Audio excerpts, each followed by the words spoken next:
The mahogany table at Quan and Partners gleamed under the harsh overhead lights.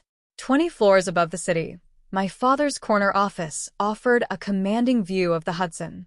I perched in the modest guest chair while my brother Adrian claimed the leather one at Dad's right side. "So, Elena," my father began, not looking up from the document I had been carrying for 3 months, "you're asking for $800,000 for what exactly?" "Flux Stream Analytics," I replied. "A predictive engine for analyzing streaming market data." Adrian's Princeton ring caught the light as he leaned back. We scanned the papers in silence. 5 pages of buzzwords stared back. "It's a 40-page proposal," I explained. "These 5 are just the summary. The rest details specifications and market forecasts." He leaned back, a faint smirk tugging at the corner of his mouth. "Let me save us some time. It's nonsense." Dad's pen paused, but his eyes remained on the document. Then he looked at Adrian. "Let her present." "Why?" Adrian asked. "She's 29, Dad said. No management experience, no team, no track record. She codes in her apartment and calls it a business." "I have an MIT degree," I shot back. "And what have you done with it?" he asked, finally meeting my gaze. "Your ideas have always been jokes." I kept my hands folded, steady. "I've tested the model on live feeds. The accuracy." "Enough," Dad interrupted, lifting his glasses. "I've seen thousands of pitches. This won't go anywhere." "You haven't read the technical section," I said. "I don't need to," he said, closing the folder and sliding it across the table. "Gain some real-world experience. Start from the bottom. Come back in 5 or 10 years. I gathered the papers silently. "That's final?" I asked. "It's business," he said. Descending in the elevator, I bought a coffee I couldn't really afford, set up my laptop on the sidewalk, and unlocked the encrypted folder I had labeled months ago, incorporation documents, trademarks, and a list of angel investors who actually funded early-stage tech. The coffee went cold as my phone buzzed nonstop. "Mom, how did it go? Did they invest?" I watched the typing bubbles, then let them fade. Another call lit the screen. Noah Brandt from Harborline Capital. They were beta testing my engine under NDA. "Elena," he said with calm certainty, "Flux Stream just predicted tomorrow's move for a basket we've been missing all year. We want to expand all our desks, and we want exclusivity while you're still in beta." "How exclusive?" I asked. 6 months, $5 million upfront, then standard AUM licensing. We'll pay a premium for the wall." My hands trembled beneath the table, but my voice stayed steady. 6 months at 5 works. I'll have counsel draft the terms. "You have counsel?" "I do." The next weeks blurred into relentless work. The angels wired the final tranche.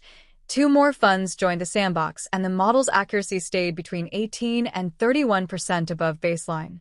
I hired 7 engineers, then 19 more. We rebuilt the ingestion system, fortified the feature store, and implemented audit trails any auditor would admire. Series A closed at $130 million. I retained 73%. At family dinner, I said nothing, slicing my roast chicken while Adrian rambled about a rocket ship analytics startup he'd read about on Bloomberg. "Flux Stream something," he said, scrolling. "Anonymous founder. Real results for once." Dad nodded, calculating silently. "You should send them a resume, Elena. A company like that will need staff." "Maybe," I said, taking a sip of water. That night, alone at my kitchen table, I opened the draft S, one on my laptop. Our revenue curve climbed like a smooth coastline. "Ready?" I whispered, setting the timetable in motion. 3 Thursdays later, beneath the towering blue screens of Times Square, I stood in a navy suit, hair neat. At 9:30 a.m., I rang the NASDAQ bell. Our ticker flared. Trades hit like summer rain, 87, 948, 120. By 9:45, Flux Stream's market cap had reached $7.2 billion. My stake, 73%. Bloomberg alerts lit up my phone, one after another. Quan and Partners claimed they had supported Flux Stream early. I exhaled and called Sarah, my head of PR. "Issue a correction." Timeline rejection. Stick to facts. No heat, just truth. Driving to Lower Manhattan, the receptionist blinked when I asked for my father. Adrian was glued to a terminal, our ticker pulsing. Elena, Dad said, closing the door. Tell me this isn't.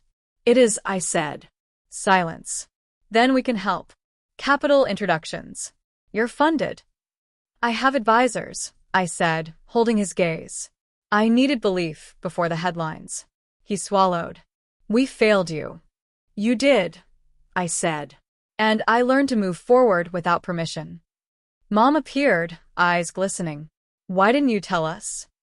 You never asked to see the work. You asked me to be smaller. The desk phone rang. Journalists on hold. Dad, let it ring. I don't want your money, I said. I want accuracy. When reporters call, say we passed. Say I built this with angels and a team you never met. Adrian's voice was small. You called it garbage. You were honest, I said. Be honest now. That evening, the correction ran. Some clients left my father's firm, others stayed. I slept. A week later, he came to my office, not as patriarch, but as a man. I'm proud of you, he said. No, right, but I am, he added.